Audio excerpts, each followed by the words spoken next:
बिस्मिल्लाहिर्रहमानिर्रहीम। इफ्तार अहमद मेरा नाम है। मैं इंग्लैंड के शहर मैनचेस्टर में रहता हूँ। यस्टरडे ट्यूसडे का दिन था और जैसे कि आप सबको मालूम है कि इमरान खान की जो हमशीरा है वो ट्यूसडे को अडयाला जेल में जाती हैं। वो एज ए जैसे कि उनकी रूटीन थी, वो ट्यूसडे को अडयाला जेल के बाहर गई और उनके साथ बहुत सारे कारकुन भी गए। उन्होंने यकजहती शो करने के लिए उनके हमशीरा के साथ। लेकिन जैसे आप सबको मालूम है कि काफ़ी अरसा हो चुका है कि पीटीआई के जो लीडर हैं इमरान खान साहब, उसकी मुलाकात करने नहीं दी जा रही उनकी बहनों से। और वो रात को भी वही हुआ और यही नहीं हुआ। फिर जैसे कि उन्होंने मार्च वगैरह शुरू किया टूवर्ड्स इस्लामाबाद, तो फिर पुलिस वगैरह ने उन पर क्रैक डाउन किया। फिर उनकी हमशीरा को, जो कि अभी 70+ है, जिनकी बहुत ज़्यादा उम्र भी है, उन औरतों को भी ज़दोको किया।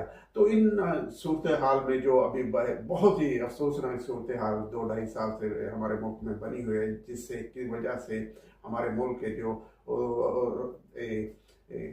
बिजनेसमैन हैं या दूसरे छोटे शॉपकीपर हैं या किसी किस्म का लोग सेल्फ एम्प्लॉय हैं, उनके लिए बहुत मसला हुआ है। क्योंकि अगर मुल्क में जैसे कि हमारे मुल्क में अफरा तफरी का आलम बना हुआ है, क्योंकि पार्टियां हैं वो भी दूसरी पार्टी को द्वार के साथ लगाने के लिए अपनी पूरी एनर्जी उसी पे सर्व कर रही हैं। और हमारे जो मिलिट्री के टॉप हैं लोग, वो भी किसी पार्टी से खुश नहीं है और वो उस पार्टी के लिए मुश्किलात खड़ी कर रहे हैं। तो इसका यही नहीं है, इसके जो इम्पैक्ट हो रहे हैं आम आदमी पे, कि आम आदमी सिक्योर फील कर रहा है। तो उन्हें पता है कि ना इधर हमारे मुल्क में कोई लॉ एंड ऑर्डर है, क्योंकि पुलिस जिसे चाहती है उठा लेती है, जो उनके जराइम पेशा की वो बैकिंग करती है। तो इन सूरत हाल में अदालतें भी कुछ रिलीफ नहीं दे रही। तो इस सारी जो अफसोसनाक सूरत हाल बन चुकी है पाकिस्तान में, उसके बहुत ज़्यादा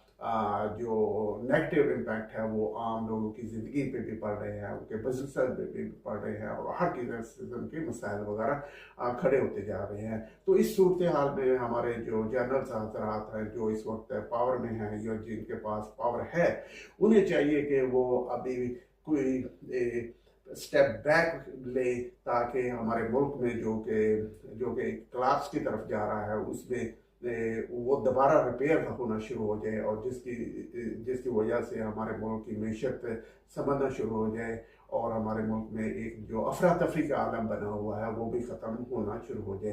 तो इसलिए मेरी तो रिक्वेस्ट है कि जनरल हजरात से कि आप भी थोड़ा सा लोगों को और